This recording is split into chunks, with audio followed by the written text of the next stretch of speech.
ఈరోజు మంతని మున్సిపాలిటీ కార్మికుల general body సమావేశం జరిగింది.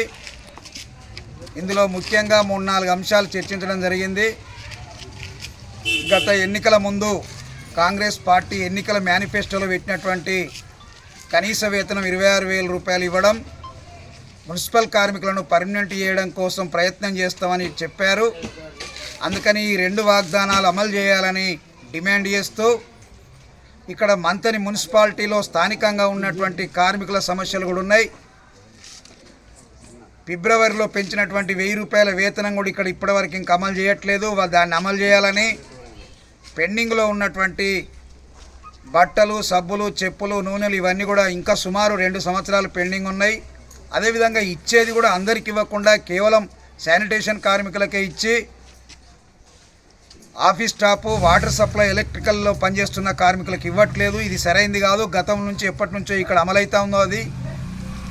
కాబట్టి ఇట్లాంటి స్థానికంగా ఉండేటువంటి సమస్యలను కూడా పరిష్కరించాలని డిమాండ్ చేస్తూ రేపు పెద్దపల్లి జిల్లా కలెక్టరేట్ ముందు జరిగేటువంటి ధర్నాలో కార్మికులందరూ పాల్గొని జయప్రదం చేయాలని విజ్ఞప్తి చేస్తూ ఉన్నాం.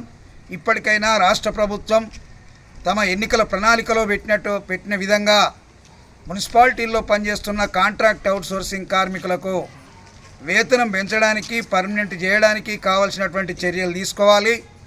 మంతినిలో పెండింగ్లో ఉన్నటువంటి సమస్యలు ఏవైతున్నాయో ఇక్కడ డైలీ వేజ్ కార్మికులు కూడా ఉన్నారు. వాళ్ళను కాంట్రాక్ట్ అవుట్సోర్సింగ్కు మార్చమంటే కూడా గత కొంతకాలంగా నాన్స్తూ పెండింగ్లో పెడతా ఉన్నారు. అందుకని ఇట్లాంటి అనేకం లోకల్గా ఉన్నాయి.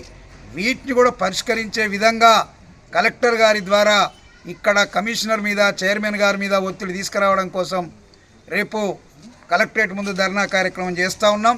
కాబట్టి ఈ కార్యక్రమంలో పాల్గొని విజయవంతం చేయాలని సిఐటియు జిల్లా కమిటీగా విజ్ఞప్తి చేస్తూ ఉన్నాం.